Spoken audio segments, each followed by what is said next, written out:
माऊली रामकृष्ण हरी. टीकाराम जगन्नाथ महाविद्यालयाच्या TJC स्टुडिओवरती आपल्या सर्वांचं मनापासून स्वागत करतो. आपण सर्वजण आत्ता ऐकणार आहोत संत चरित्रमाला. टीकाराम जगन्नाथ कला वाणिज्य आणि विज्ञान महाविद्यालयाच्या वतीनं ही संत चरित्रमाला आपण सुरू करणार आहोत. या चरित्रमालेचा हा पहिला भाग मी आपणासाठी घेऊन आलो आहे. आज आपण वारकरी संप्रदायाची ओळख जाणून घेणार आहोत. हा वारकरी संप्रदाय नेमका कसा होता, या वारकरी संप्रदायाचा प्रभाव हा कसा एकूण सर्व समाजावरती पडला आणि त्याचबरोबर या वारकरी संप्रदायामध्ये निर्माण झालेली जी संतांची मांदी आळी आहे ती नेमकी कशी आहे याचं वर्णन मी आपणासमोर करणार आहे. संत बहिणाबाई महाराज या संत तुकाराम महाराजांच्या शिष्या, या संत बहिणाबाई महाराजांनी एक खूप सुंदर अभंग लिहिला. बहिणाबाई महाराज असं म्हणतात की संत कृपा झाली इमारत फळा आली, ज्ञानदेवे रचिला पाया उभारिले देवालया, नामा तयाचा किंकर जेणे केला हा विस्तार, जनार्दन एकनाथ खांब दिला भागवत, तुका झालासे कळस भजन करा सावकाश, बहिणी मने फडके ती ध्वजा निरूपण केले ओझा.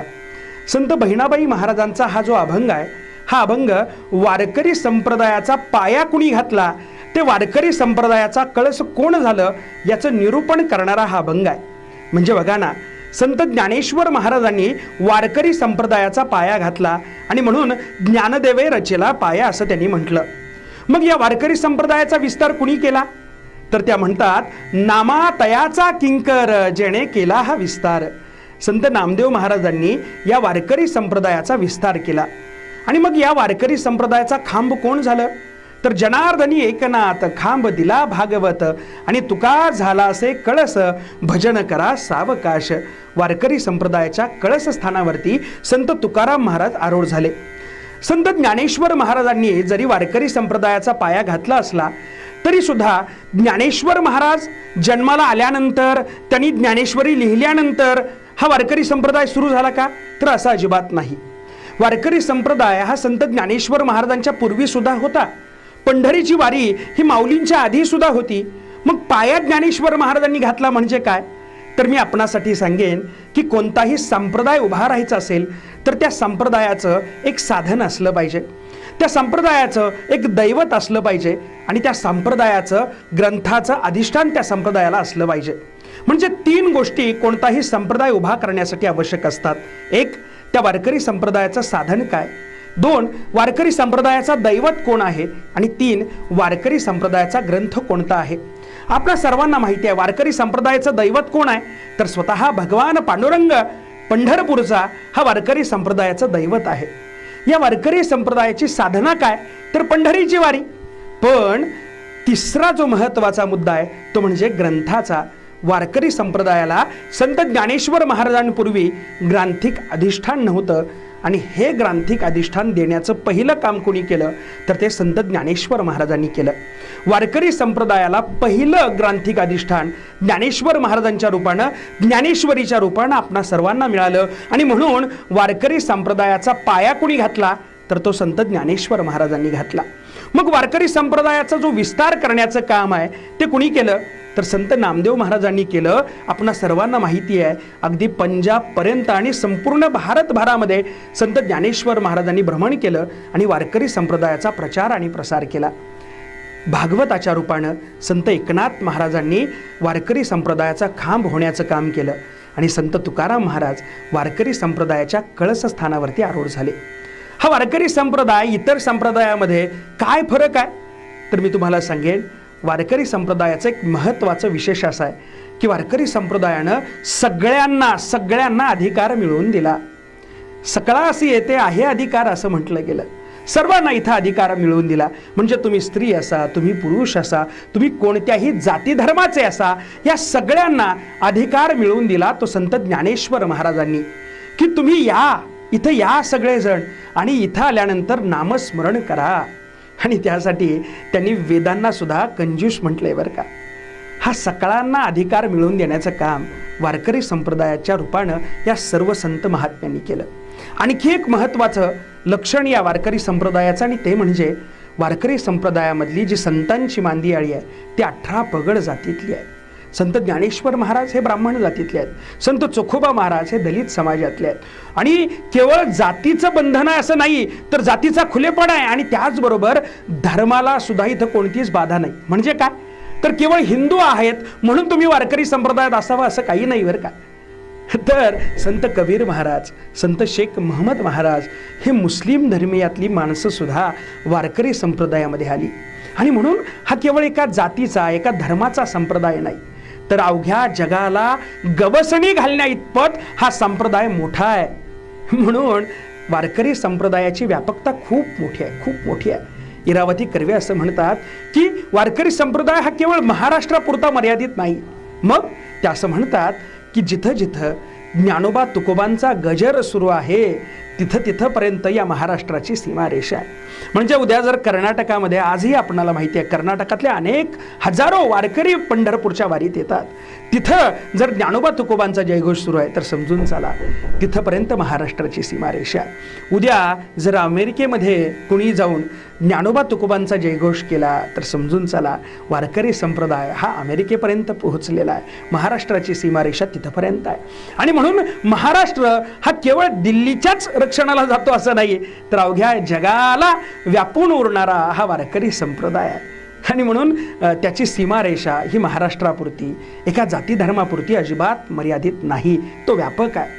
आणि या वारकरी संप्रदायानं योग मानला नाही, या वारकरी संप्रदायानं मायावाद मानला नाही, तर या वारकरी संप्रदायाचं सगळ्यात महत्त्वाचं लक्षण आहे ते म्हणजे ते म्हणतात की योग केल्यानं काय होईल, तर तुमच्यामध्ये दंभ निर्माण होईल.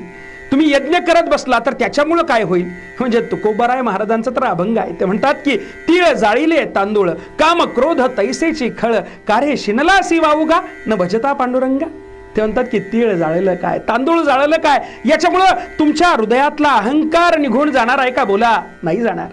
मग तो कशानं जाईल, तर पंढरपूरच्या पांडुरंगाचं भजन केल्यामुळं जाईल.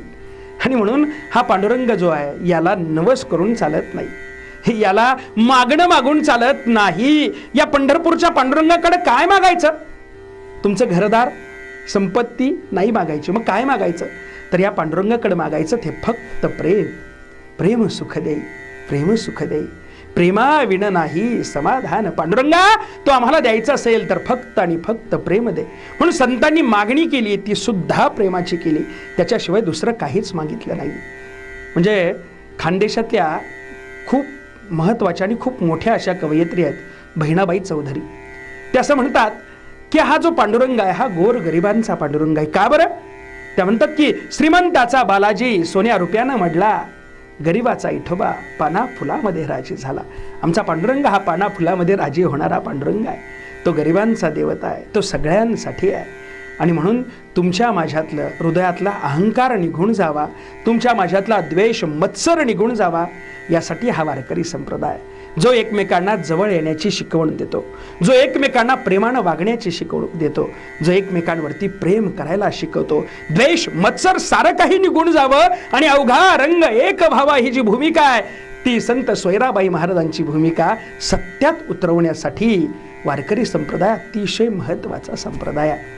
म्हणून बाबांनो, वारकरी संप्रदायामध्ये 18 पगड जाती धर्माची लोक एकत्र आली आणि त्यांनी हा संप्रदाय उभा केला.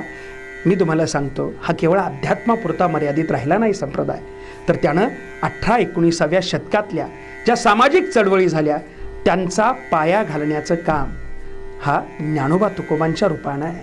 म्हणजे ज्ञानोबा तुकोबा हे या सगळ्या 18-19व्या शतकातल्या सामाजिक चळवळींचा पाया आहे, हे आपल्याला विसरून चालत नाही. म्हणून हा संप्रदाय केवळ अध्यात्मापुरता मर्यादित राहिला नाही, तर या संप्रदायानं माणसं जोडली. म्हणजे पंढरपूरची वारी ही या वारकरी संप्रदायाची साधना आहे. आणि मग पंढरपूरची वारी ही कर्मकांड आहे का, तर नाही ना. संत साहित्याचे अभ्यासक अभय टिळक सर असं म्हणतात की पंढरपूरची वारी म्हणजे काय, तर ते म्हणतात की पंढरपूरची वारी म्हणजे प्रेमाचा आगर असणाऱ्या पांडुरंगाला त्याच्या प्रेमनगरीत भेटायला निघालेला त्याच्या प्रियकरांचा मेळा म्हणजे पंढरपूरची वारी आहे. म्हणजे ते कर्मकांड नाही आहे, मग काय आहे, तर प्रेमाचा आगर कोण आहे, तर तो पांडुरंग आहे. त्याला भेटायला निघालेला त्याच्या प्रियकरांचा मेळा म्हणजे जो आपण प्रेम करतो त्याच्यावरती, हा सगळा कोण आहे, तर तो पंढरपूरची वारी आहे. म्हणून बाबांनो, हे कर्मकांड नाही, तर इथं नाम घ्यावं आणि या नामाच्या माध्यमातून तो पांडुरंग आपलासा करावा आणि हृदयातला अहंकार निघून जावा. म्हणजे या संप्रदायानं काय केलं तर या संप्रदायानं महत्त्वाची भूमिका बजावली, ती म्हणजे माणसाला नैतिकतेच्या कसोटीवरती आणलं आणि नैतिकता शिकवण्याचं काम केलं. पांडुरंगाबरोबर अध्यात्माबरोबर नैतिकता जोडली आणि म्हणून माणूस उभा राहण्याचं, माणूस घडवण्याचं काम या संप्रदायानं केलं. म्हणून लोक हो, हा संप्रदाय जन्माला आला तो ज्ञानोबाराय महाराजांच्या आधीही, पण ग्रांथिक अधिष्ठान दिलं ते ज्ञानोबाराय महाराजांनी, त्याचा विस्तार केला नामदेव महाराजांनी, खांब होण्याचं काम केलं नाथ महाराजांनी, वारकरी संप्रदायाच्या कळसस्थानावरती बसले तुकोबा. हा संप्रदाय नेमका कसा आहे हा मी तुमच्या समोर निरूपण केलं, पण या प्रत्येक संतांविषयी मात्र आपण आता चरित्रात्मक रूपाने ऐकणार आहोत. अर्थात पहिल्या भागामध्ये मी तुम्हाला संप्रदायाची ओळख करून दिली. दुसऱ्या भागामध्ये आपण ऐकणार आहोत डॉक्टर शैलेंद्र काळे सर यांच्याकडून संत ज्ञानेश्वर महाराजांची चरित्रमाला. ऐकूयात, भेटूयात पुढील भागामध्ये. तोपर्यंत रामकृष्ण हरी.